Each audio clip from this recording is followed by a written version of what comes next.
I was absolutely livid, especially at my wife, Mary. I'm Joe Thompson. How did I know she was mad? Well, she was squished up against the car door, trying to get as far away from me as possible, and she had a scowl on her face that could curdle milk.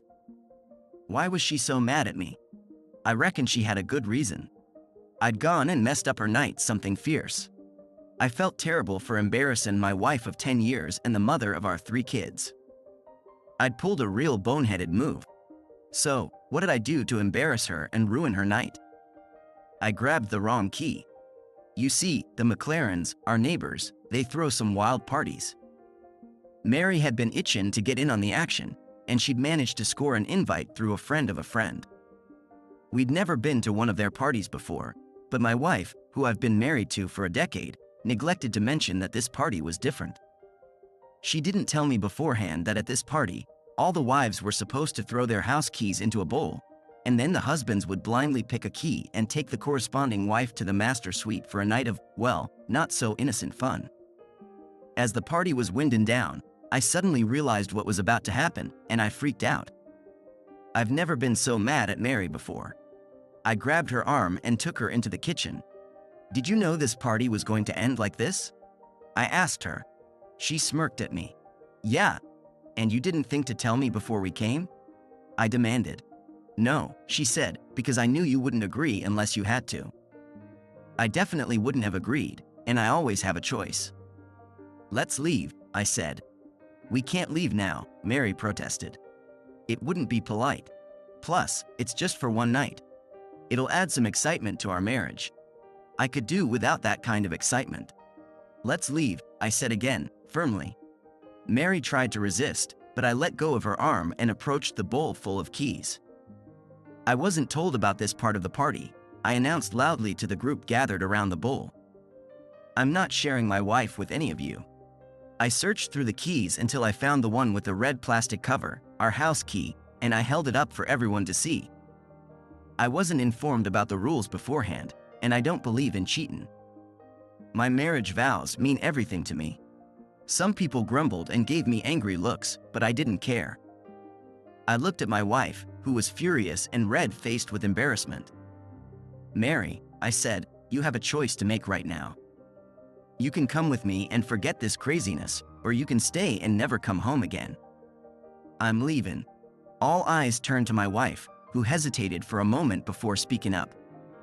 I'm sorry for my husband's behavior, she said to the group. I'd love to stay, but I better leave, given the circumstances. And with anger and reluctance, she followed me out to the car.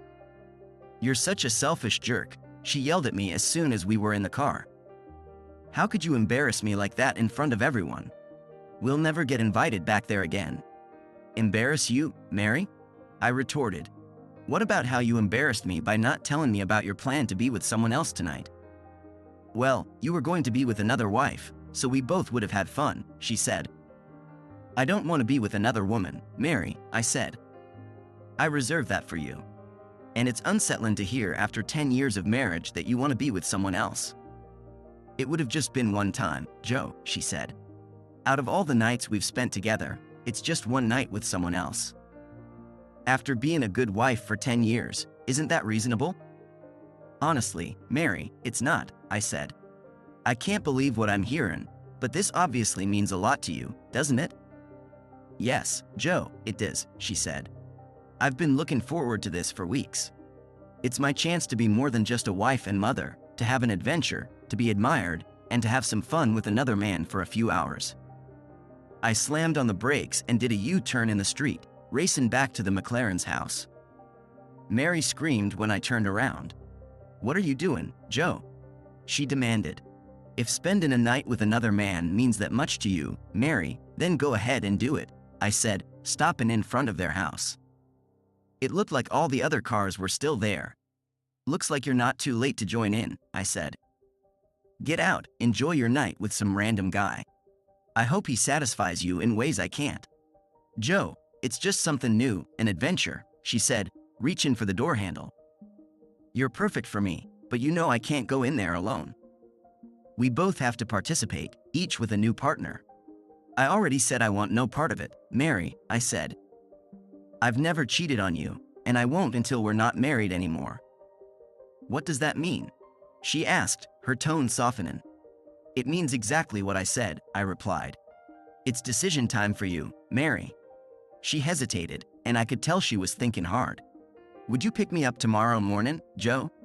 She asked, her voice barely above a whisper. You know, from wherever I end up. I'll call and let you know. It would mean a lot to me. Not a chance, I said, my voice cold and hard. I'm sure your new guy will give you a ride after spending the night with you. You're making it sound so bad, Joe, she said, her eyes filling with tears. He won't be my lover, just someone I'm having closeness with for one night. I love you, Joe. You're the only man for me. Do you really believe that, Mary? I asked, my voice filled with disbelief. There's no way you could love me and do what you're planning. Let me get this straight. You just want someone new for intimacy, right? You want a new guy to impregnate you? That's harsh, Joe, she said, her tears spilling over. You know I'm on birth control, so I won't get pregnant. It's just one night with someone new. It'll be thrilling. I won't let you ruin this night for me, Joe, she said, her voice firmer now. I just want a little time with someone new, and you're not going to stop me. I'm going through with it, and you need to accept it. Got it? Tomorrow morning, I'll be back, and I'll make you forget all about this, she said, her voice filled with false confidence. You'll still want me, Joe. I'll make sure of it. I won't desire you anymore after you've let another man have what I thought was mine alone, I said, my voice filled with pain and betrayal. Now you're being ridiculous, Joe, she said, her voice filled with exasperation. I belong to you, and you'll still want me. I'll make sure of it. Mary, listen to me, I said, my voice filled with urgency. If you go back into that house, we're done. Your one night will cost you your marriage and your family. No, Joe, it won't, she said, her voice filled with false confidence. We're married, and we'll stay that way. We're meant to be together. I love you, and I know you love me. We'll get through this. I promise. You're breaking my heart, Mary, I said, my voice filled with pain. Don't be so dramatic, Joe, she said, her voice filled with annoyance. Think of it as sending me on an adventure. It's an adventure for you, but it's the end for us, I said, my voice filled with finality. She opened the car door and started to step out. I'll see you tomorrow morning, Joe, she said, her voice filled with false confidence. I sadly shook my head and, as soon as she pushed the door to close it, I hit the accelerator and spun away, leaving skid marks for half a block. I glanced at her in the rearview mirror as I sped down the street. She looked completely shocked, standing there on the curb with her mouth open. She hadn't moved when I turned the corner, and she disappeared from sight. I hoped she would call me right away, admitting she was wrong and asking me to come back for her, but she didn't. Oh, she probably thought I'd be upset for a couple of days and then she could smooth things over by bringing me to bed. Well, she was completely wrong. My dad always said that if a woman was considering cheating, she'd already mentally crossed that line, and if a married woman was seriously contemplated, she'd already broken her vows. It's okay to admire someone, but if she's plotting how to make it happen, she's already betrayed you. As much as it hurt, Mary had ended our marriage, and it was time to move forward. The real tragedy was our 3 kids, 9-year-old Jenny, 8-year-old Rachel, and 4-year-old Joey. How could I imagine life without them every day? But I couldn't let Mary's actions slide without consequences. The kids were with my mom for the weekend, giving me time to figure out my next steps. I drove around aimlessly for a while, still hoping that Mary would call and ask me to come get her, but it became clear that she'd made up her mind. I finally decided on a plan and drove home. Just as I pulled into the driveway, my phone rang. I hoped it was Mary, asking me to come get her, but the caller ID showed it wasn't. I answered anyway. There was loud music and laughter in the background, and a man's voice spoke up. Hey, Joe, it's Mike from the party you left. Mary gave me your number. She's really excited about tonight and wants you to be a part of it too. You're a lucky guy. Every guy here is hopping, they'll get her key. She keeps saying that someone's in for a memorable night. Come back and join us. There are some hot ladies here who are eager to have fun with you. Go to hell, Mike, I said, my voice filled with anger. And screw everyone else at your party, including my cheatin' wife. I hope you all suffer horrible fates. I hung up and went inside. It took me less than 20 minutes to pack 2 suitcases with enough clothes for a week or 2. I grabbed my laptop and shaving kit and loaded everything into the car. I searched for our wedding license and tore it into pieces. Then, I smashed my wedding ring with a hammer. It took a few hits to flatten it, but once I did, I placed the pieces on Mary's pillow, locked the door, and drove off into the night. I wanted to find a motel a few miles outside of town, but first, I swung by the McLaren's place again. Some cars had already left the party, and a few people were outside, chatting as they paired up for the night. I didn't see Mary, so I figured she'd either left with her new partner or was with Mr. McLaren himself. The motel I found was in the next town over.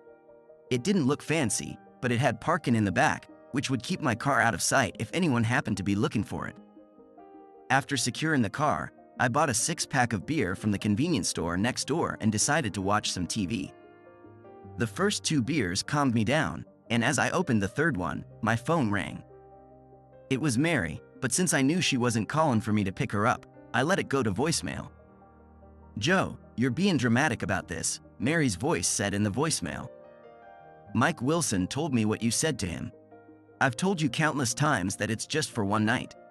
I'm just trying something new with one guy, and that doesn't make me a bad person. I promise that even if I'm a little sore, I'll make it up to you when I get home tomorrow. Since you took our house key out of the bowl, they made a new one for me. The guy who got it is named Glenn, and he seems nice. He's married with kids, just like us. Since you're at our house, I went home with him. His wife and her partner for the night are here too, but they're in a different part of the house, far enough away that we won't hear each other when things get heated. You know how loud I can be when we're together," she giggled. "Listen, I know you're upset, but I promise I won't let him do anything we haven't done. I told Glenn we should keep it simple, maybe just some regular stuff." He agreed, especially since it's my first time with someone else. "He'll drop me off tomorrow, and I'll make sure to clean up before I come home. No sloppy seconds for you. Sweet dreams, lover. See you in the morning." I felt like I was gonna throw up. I'd never realized that I was married to such a foolish woman. Sure, Mary had always been a bit clueless, but that was part of her charm. Now, her cluelessness was on full display, and it had cost her our marriage and maybe her kids. There was no way she could think that I'd ever take her back after letting some guy have her and rubbing it in my face. I was sure that everyone at the party had had a blast at my expense. I was angry, hurt, and embarrassed, and my wife couldn't care less. I knew I should have just ignored her message, but I couldn't. I called her back, and she picked up after the third ring. "Hey, honey, Glenn and I just got comfy in bed, so I can't talk long," she said, her voice filled with false sweetness. "Shut up, Mary," I said, my voice filled with anger. "This might be the last time you hear from me. You don't realize what you've done, but you'll find out soon enough. Enjoy your time with Glenn, 'cause the consequences will be worse than you can imagine. Understand this, Mary, once Glenn touches you, our marriage is done. Do you hear me? Done. I never thought I'd say it, but I hate you more right now than I ever loved you," I continued, my voice filled with pain and betrayal. "I can't wait to be done with you completely. My lawyer will contact you next week." I hung up, and within 30 seconds, she called again. I let it go to voicemail. "Joe, why are you acting like this?" Mary's voice said in the voicemail, sounding like she was about to cry. "How could you say those things to me? I'm your wife. Can't you just let me have this one night? Glenn and I just started, and now you're ruining it for me. I don't know if I can enjoy being with him like I want to now. We're not getting divorced. I'll be home in the morning, and we can talk this out. I'd come home now, but I promised Glenn I'd stay with him tonight. Please understand, honey. I have to do this. He got my key, and I promised him he could have me. He really wants to do that now. Oh, God, please, oh, yes. Please try to understand, darling. See you in the morning." I couldn't resist. I called her back, and this time, it rang several times before going to voicemail. It was clear that Glenn was with my wife, and she was enjoying it. From your last voicemail, I can tell that Glenn is already with you, and you're enjoying it, I said, my voice cold and hard. You can spend the night with him, experiencing all the new sensations he's giving you, Mary. But you couldn't keep your promise to me, who's loved you and stayed faithful for over 10 years. I don't even recognize you anymore. You won't see me in the morning, and you might never see me again. But you'll receive divorce papers next week, and I'll be charging you with adultery. Now that Glenn is doing what only I should be allowed to do, you're officially a cheater. You can cheat with any man you want from now on, but I'll definitely keep my promise to never be with you again. Mary didn't return my call. I knew how absorbed she got during intimacy. She entered a world where nothing else mattered except her and the man she was with. I was sure that they were completely focused on each other by now. I finished the rest of the six-pack, and the beer helped. I eventually fell asleep, tears still streaming down my face. I woke up about 4 hours later, and reality hit me hard. My wife had taken a lover, and now I needed to figure out how to protect my kids, get her out of my life, and make everyone at that party as miserable as possible. We lived in a small town in Texas, and I knew that Texas law allowed divorce based on adultery. I could avoid paying alimony and maybe even get custody of my kids. I needed a top-notch lawyer, and I needed one fast. I took a shower and changed clothes. At 7:30, I called my mom and filled her in on what had happened. She was just as surprised as I was about Mary's actions. She had the kids for the weekend and assured me that she wouldn't say anything to them. I told her that I'd pick them up once I had a plan. I assumed that Mary would likely get custody of the kids, at least for now. It was hard to admit, but she'd been a good mother and wife up until last night. After I hung up with my mom, I went to the diner nearby for breakfast. As I was parking and heading towards the door, my phone rang. It was Mary. I debated answering, but I decided against it, letting it go to voicemail. She didn't leave a message, though. Instead, she called back immediately, repeatedly, until she finally left a message, sobbing. "Frank, answer the damn phone. Talk to me. What do you mean that I may never see you again? And what's all this talk about divorce papers? You can't leave me, Frank. We have 3 precious kids who need us both. Why did you tear up our marriage license and smash your wedding ring? I gave you that ring on our wedding day, and you promised to wear it forever. It's a symbol of our eternal love. I knew you'd be a bit upset with me, but I never expected you to go this far, Frank. I love you deeply, but I really needed that special night with Glenn. It meant a lot to me. He made me feel alive and young again. I forgot how exhilarating it is to laugh and scream at the same time. But, as incredible as last night was, Frank, you're the only man for me. I know how to make it up to you and ease your hurt feelings. Please come home so that I can show you how much I love you and make things right." She started crying again, and it was hard to make out her words. "Frank, why can't you see? I just needed one night with someone new to feel desired and wanted again. It was just a moment, Frank. Nothing more. Please, Frank, talk to me. I love you. You and our kids mean everything to me." Her voice grew weaker, and she continued to sob until the message ended. I stood outside the diner, completely stunned. Had Mary been harboring these feelings throughout our entire marriage, and they'd suddenly surfaced in her mid-30s? Mary was still as beautiful as ever, standing at 5 feet 5 inches, weighing 130 pounds, with dark blonde hair that fell to her shoulders and light blue eyes. She had a fantastic figure, and her breasts were just the right size. Although her hips were a bit wider after having 3 kids, she still turned heads wherever she went.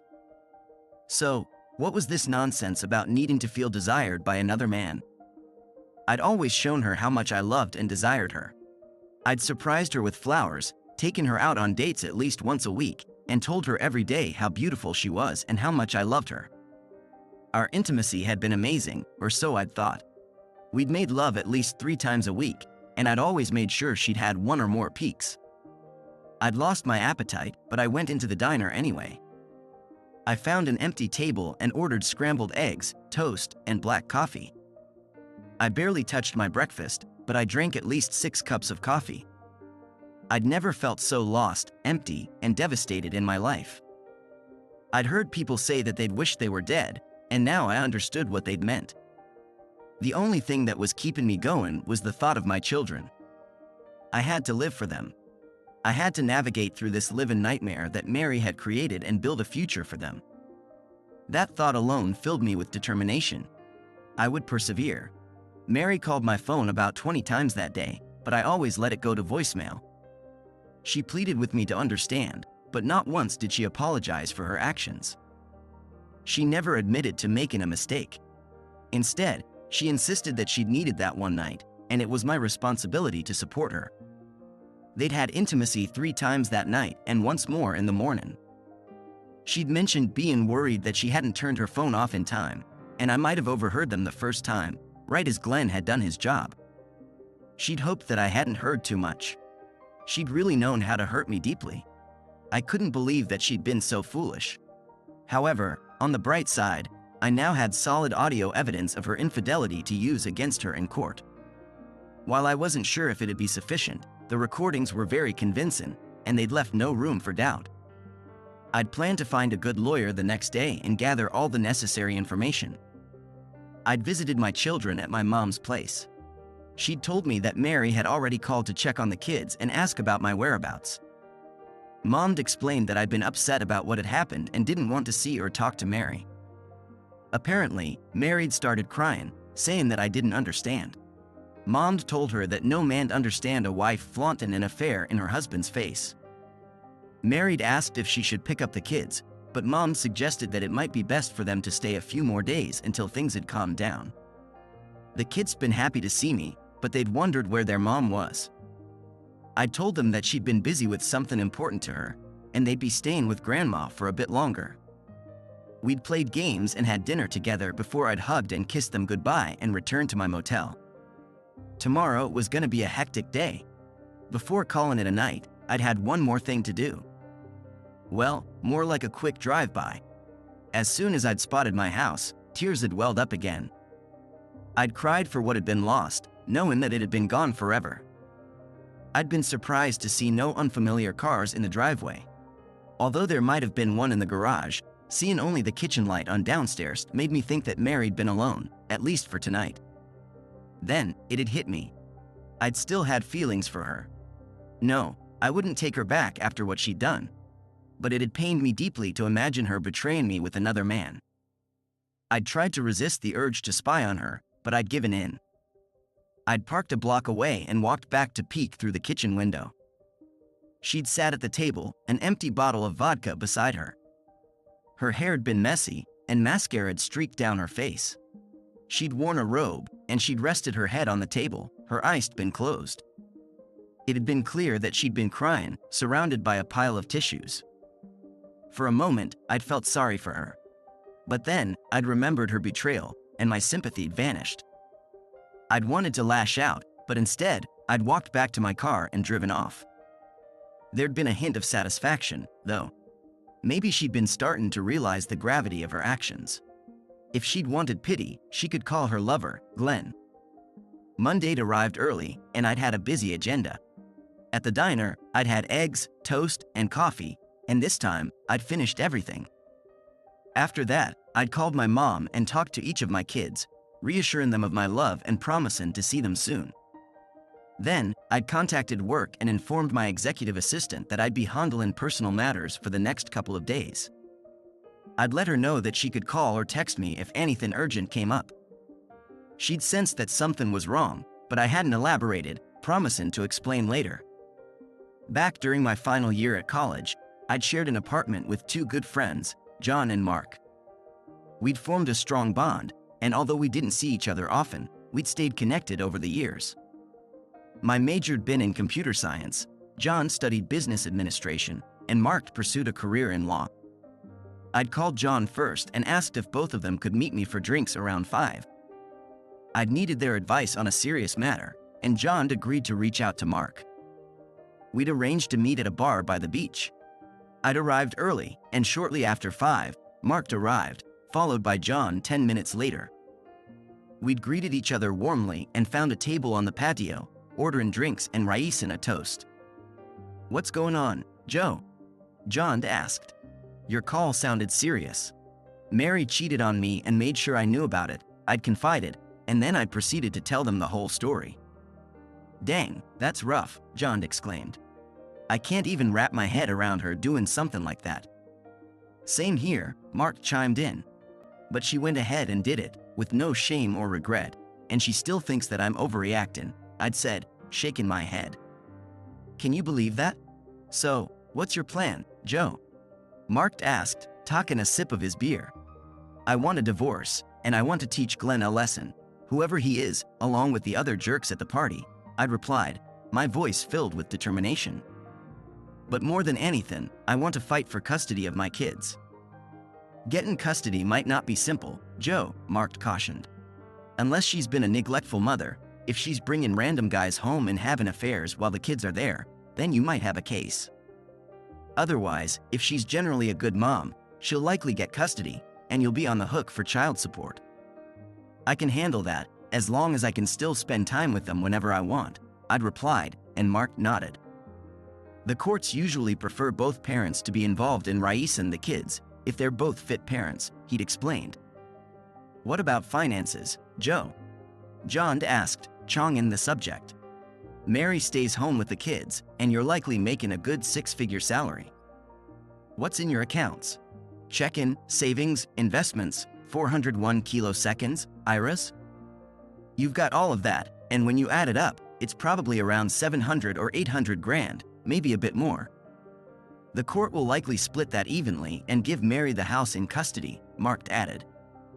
"But if you can prove that she cheated, which it seems like you've got a good case, you might not have to pay alimony.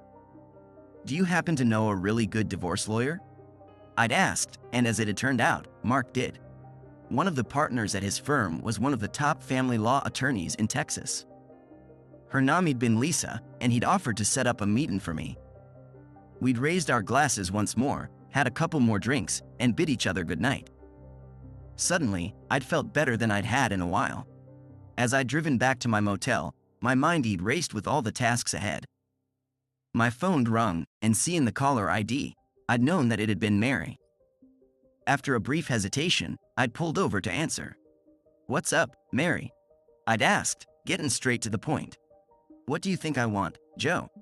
She'd replied, her voice filled with false sweetness. "I want my husband back home where he belongs." "Well, unfortunately for you, Mary, your little escapade with Glenn makes it impossible for me to ever come back home again," I'd replied firmly. She'd burst into tears. "Don't say that, Joe. Don't you dare," she'd pleaded. "It was just one night away from you after 10 years, and that's not enough for a divorce." "Think again, Mary," I'd said, my voice cold and hard. "When a married woman sleeps with someone new, whether it's for a night or a second, it's considered adultery. I warned you countless times, and I meant every word. You've brought this upon yourself." "God, please, Joe, you can't do this to me," she'd cried, but I'd been unmoved. "You can't do this to our kids," she'd added, but I'd known that I was doing it for them. "You've torn our family apart with your selfishness, Mary," I'd said, my voice filled with pain and betrayal. "You've shattered our lives into irreparable pieces. First of all, Mary, you've broken my heart," I'd continued. "You've shown blatant disregard for my feelings, for the man who's loved you unconditionally since the day we'd met, the man who works tirelessly every day to provide the life you desire for you and the kids. You've betrayed me to be with a stranger, disregarding the vows we'd made a decade ago in front of our families, friends, and God. You've pledged your body to me, Mary, and last night, you've made it clear that you'll do as you please, regardless of my pleas." "I never intended for it to come across like that, Joe," she'd said, but I'd known that she'd meant every word. "I don't know why, but I didn't realize that I was hurting you. I just wanted to try something new. I love you, Joe." "It wasn't about you, Mary," I'd replied, my voice filled with disbelief. "It was about you and Glenn, with no regard for me or our children. You've felt that you've deserved a special night just for yourself, and in doing so, you've torn our family apart. You've cost yourself your marriage to me and probably damaged your reputation with family and friends. Maybe, someday, I'll forgive you, but I'll never forget. And I'll make sure that everyone knows what you've done." "No, Joe, please," she'd cried. "My parents would be devastated. You can't do that to me." "Sorry, Mary, but you should have thought about that before you'd acted," I'd replied, and then I'd hung up. I'd felt a sense of satisfaction, knowing that I'd stood up for myself and my kids. I'd also felt a sense of relief, knowing that I'd taken the first step towards moving on from this nightmare. The next day, I'd met with Lisa, the divorce lawyer that Mark recommended. She'd been direct and no nonsense, wasting no time in getting to the heart of the matter. She'd wanted to know why I'd been seeking a divorce and what I'd hoped to achieve from it. I'd explained that I'd expected to divide my assets with Mary, possibly giving her our house in exchange for less cash. I'd also acknowledged that, despite filing for adultery, winning full custody of my kids was unlikely. However, I'd insisted on having unrestricted access to them and avoiding alimony payments. I'd played the audio evidence that I'd had of Mary's betrayal, where she'd admitted her actions with Glenn repeatedly. Lisa'd shaken her head in disbelief, finding it hard to believe that my wife had been so careless as to confess her affair in voicemails that could be used against her in court. "We might need a voice recognition expert to confirm that it's your wife's voice," she'd explained. "But, unless we encounter an unreasonable judge, these recordings should be admissible as evidence." We'd spent the rest of the hour discussing my goals regarding Glenn and the others at the wife swapping party. She doubted that we could win any money from them, but she promised to find a way to expose their activities publicly and embarrass them enough to hurt them. I'd told her that that'd be satisfactory for me. I'd paid her a retainer and requested that she serve Mary promptly. She'd assured me that it wouldn't take long and promised to inform me beforehand. On Tuesday afternoon, I'd picked up my kids from my mom's house and taken them back to Mary's house. When she'd greeted them, she'd hugged and kissed them warmly, and then she'd reached out to me. But I'd stepped back, causing her to tear up and plead with me to stay. I'd explained that I couldn't, but I'd thought that it had been best for the kids to be home with her. I'd planned to pick them up on Friday for the weekend. Mary'd seemed to be struggling, and I'd sympathized with her.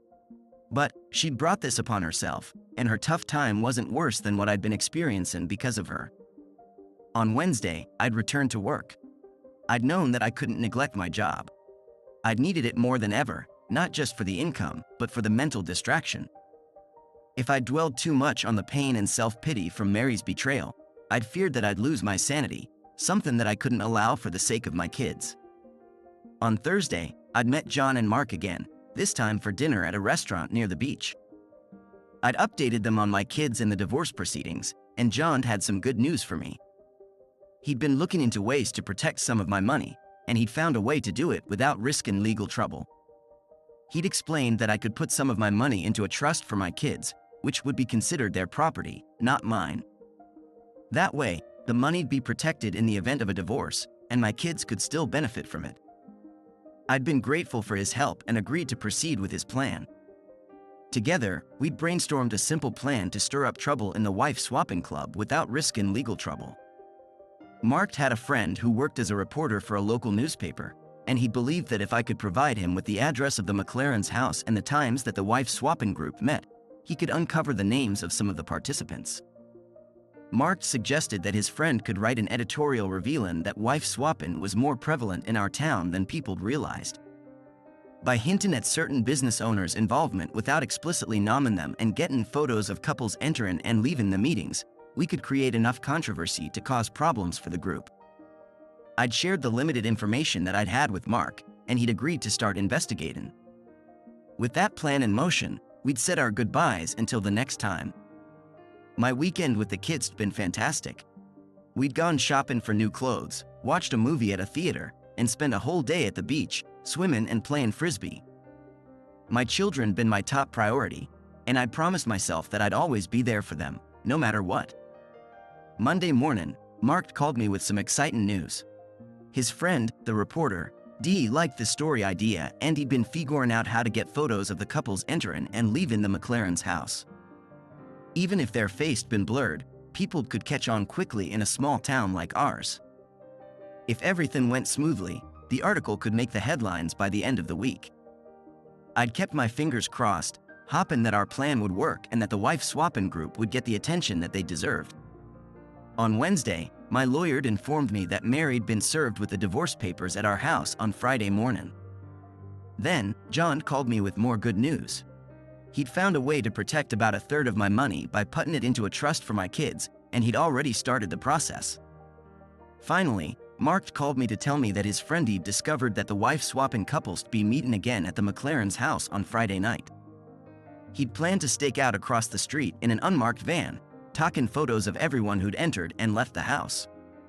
He'd also wanted to interview me again about the party, and I'd agreed to meet him on Saturday. If everything went smoothly, the article could be published in the next week's edition of the newspaper, causing a stir in our small town. I'd felt a lot better than I'd had in a while, knowing that I'd taken steps to protect myself and my kids and to expose the wife-swapping group. Friday'd arrived, and I'd waited for the expected call from Mary after she'd gotten the divorce papers. True to my expectations, it had come. At 2:30, my lawyer phoned to tell me that she'd been served, and not long after, my phone rung again. Seeing the caller ID, I'd known it was Mary. I'd chuckled to myself, wondering what she'd wanted. Initially, I'd considered letting it go to voicemail, but I changed my mind. "Hey, Mary, what's going on?" I'd answered. "What on earth did you do, Joe?" Her tone had been far from friendly. "I filed for divorce, just like I said I would," I'd replied. "And I told you there wouldn't be a divorce, and you filed for adultery?" She'd said, her voice risen with each word. "Spending one night with another man isn't adultery, Joe." "I have to disagree with you there, Mary," I'd said, my voice calm and steady. "According to Texas law, having intimacy with someone other than your spouse is considered adultery, and Glenn definitely had it with you." Tears had welled up in her eyes, and she'd started to cry. "Why are you being so cruel, Joe?" she'd asked, her voice breaking. "I love you. All Glenn did was have intimacy with me a few times. It was just a fling." "My mistake, Mary," I'd said, my voice dripping with sarcasm. "I must have misunderstood that having intimacy outside of marriage isn't adultery. How could I have gotten that wrong?" "Let it go, Joe, it's done," she'd said, her voice pleading. "I warned you countless times and pleaded with you not to do it, but you did it anyway," I'd replied, my voice growing colder with each word. "Now you have to face the consequences. And soon enough, you'll realize that your troubles aren't over yet." "Goodbye, Mary," I'd said, my voice filled with finality. "Have a miserable life." And I'd hung up. The toughest part was that I'd still had feelings for Mary. Maybe I always would, but I couldn't trust her anymore, and I couldn't stay married to someone who cheated. I'd known that I shouldn't go to the McLaren's house on Friday night, but I couldn't resist driving by once to see what was going on. I'd also wanted to check if Mary's car was there, even though I doubted she'd attend the party this time. Her car hadn't been there, but she could have gone with someone else. They'd usually only allowed couples, but they'd made an exception for her once. So who's to say they wouldn't do it again? I'd spotted a van parked across the street, likely where the reporter was. I'd wished him luck in exposing them. Results come quickly. The next afternoon, Mark's reporter friendied called, asking for some insider information, which I'd gladly provided. He'd mentioned that he'd taken over 100 photos and recognized over a dozen prominent couples from the city. Oddly, they hadn't been the same couples seen leaving the residence 2 hours later. Mark'd given him a photo of my wife, and he'd confirmed that she hadn't been among those entering or leaving the McLaren's house. He'd wanted me to describe what I'd seen and experienced when I'd been inside the home during one of the key parties. I'd done my best to explain how the key'd been placed into a bowl, even though I'd never witnessed the part where men picked a key and left with the woman it had belonged to. I'd gotten a good idea of what had happened from my wife's description and overhearing other couples' conversations about past parties. Before we'd ended the call, he'd asked if he could hint that he'd known of a marriage that had ended because of the parties, leaving kids to deal with their parents' divorce. I'd said he could, as long as no names were mentioned. The article'd come out in the Sunday edition of the paper, causing quite a stir.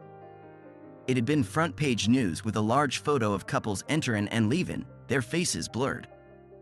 The story continued for 4 more pages with many additional photos.